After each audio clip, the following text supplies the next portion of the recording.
Tom Brady and the reigning Super Bowl champion Bucs hosting Dak Prescott and the Cowboys. Pete, you know you're going to be looking forward to that matchup. And right out of the gate, this is like a measuring stick game for Dallas as they have to go up against Tom Brady and the Buccaneers.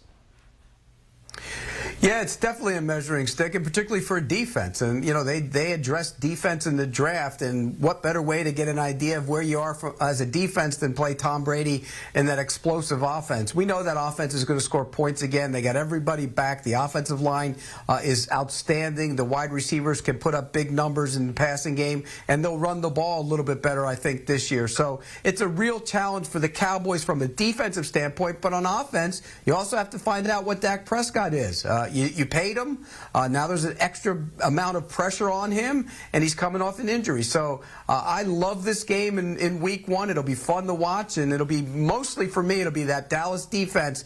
If it's for real, they're going to be a good team. If it struggles in week one, I think that could be a hint of things to come. Well, that first Thursday night game is always the best matchup because it's the Super Bowl champion. But as we've learned over the last couple of years, there have been some great games on Thursday night.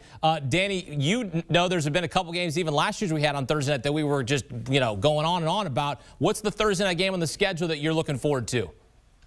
So I'm excited about new players. Like, what are they going to look like in the NFL? And I'm also a quarterback myself, so I'm looking at quarterback matchups. And when you have the #1 overall pick from this year and the #1 overall pick from last year facing each other on Thursday night in prime time, that's going to be a game that I circle instantly. Jacksonville going to Cincinnati. Joe Burrow coming off of that ACL injury. Hopefully he's back to full health. Is it the greatest game? Does it have playoff implications? Probably not, but from a future of the NFL standpoint, two quarterbacks that I think have the world at their fingertips, that will be multiple Pro Bowlers, that eventually will get their teams to the playoff and potentially make Super Bowl runs. I want to see what they look like as two young guns going against each other. So for that one, for me, September 30th, it's a game that I clearly have circled of Thursday Night Football. Well, for me, I go to the most dysfunctional division in the National Football League last year in the NFC East. Week 2, the New York Football Giants traveling to Washington. I mean, the dysfunction in that division was well documented, right? But both teams have improved dramatically based on the personnel. So looking at that game week 2, I mean, not knowing exactly who will come out of that division, who will prevail, that could tell us a lot about the team and the division going forward. When you look at the additions Washington made, getting Ryan Fitzpatrick, signing Samuel, when you look at all the moves the New York Giants made, both teams, in my opinion, will be much improved. They should be much improved. So just going to the dysfunction that we saw last year, I think we will see more of organized, sound, relevant football in that division. I'm watching out for that week 2 matchup Thursday night, the Giants visiting the football team in Washington. I'm going to go with the Pete Prisco Bowl. And you know what that is? That's week 4.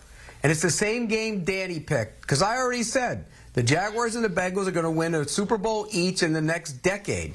So when you get Trevor Lawrence against Joe Burrow, two of the best young quarterbacks, I think, in this league, that's a game that's intriguing to me. And I'm with Danny. It's not exactly a sexy matchup in terms of the national TV audience. But when it comes to young quarterbacks, I think that's what the selling point is. I can't wait to see Trevor Lawrence play. I can't wait to see Joe Burrow get back out on the field after his torn ACL. And again, I get a lot of crap because I said Jacksonville and Cincinnati would both win Super Bowls in the next 10 years.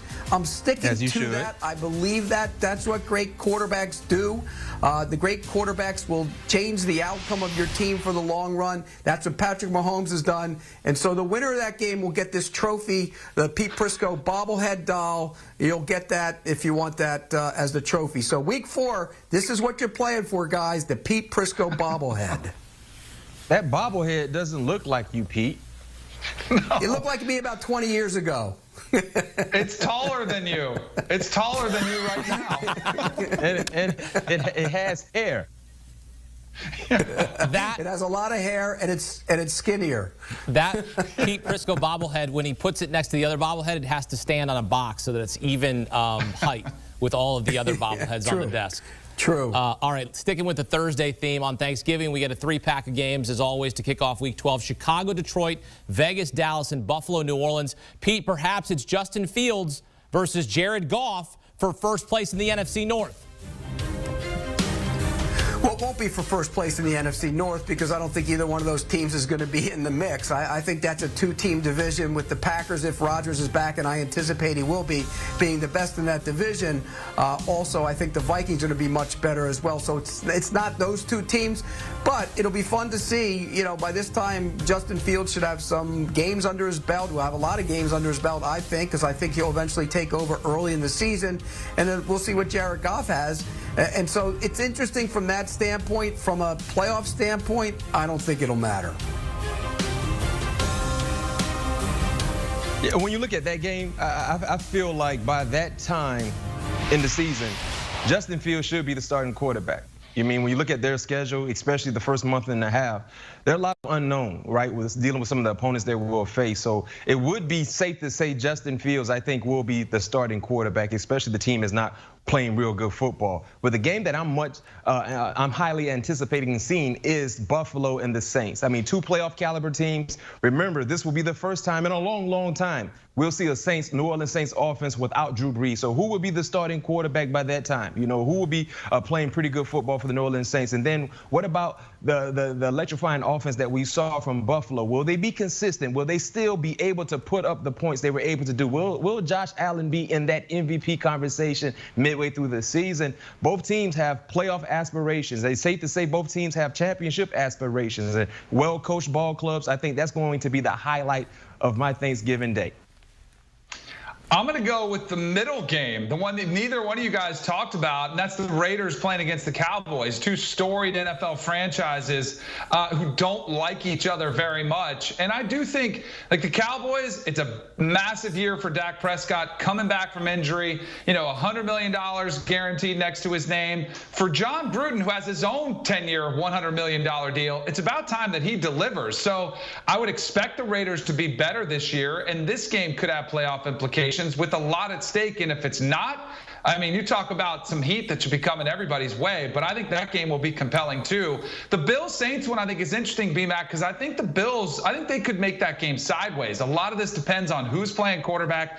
Is it Jameis? Is it Taysom Hill? I think it'll be Jameis Winston. But this team, we talked a lot about their salary cap issues this offseason. How good is this roster for the Saints? Can Sean Payton work his magic with somebody not named Drew Brees? I know he did it with Teddy Bridgewater for a window of time, but I'm very curious to see how the Saints season goes. So I'm going to take the Raiders-Cowboys matchup on Thursday, Thanksgiving Day, for the one that I would circle. 120 days away from the start of the season when the Bucs. Want a sports network that delivers everything that matters about the game? The highlights, the picks, the instant analysis. No yelling, no fake debates, no politics. Hit the subscribe button and never miss a moment.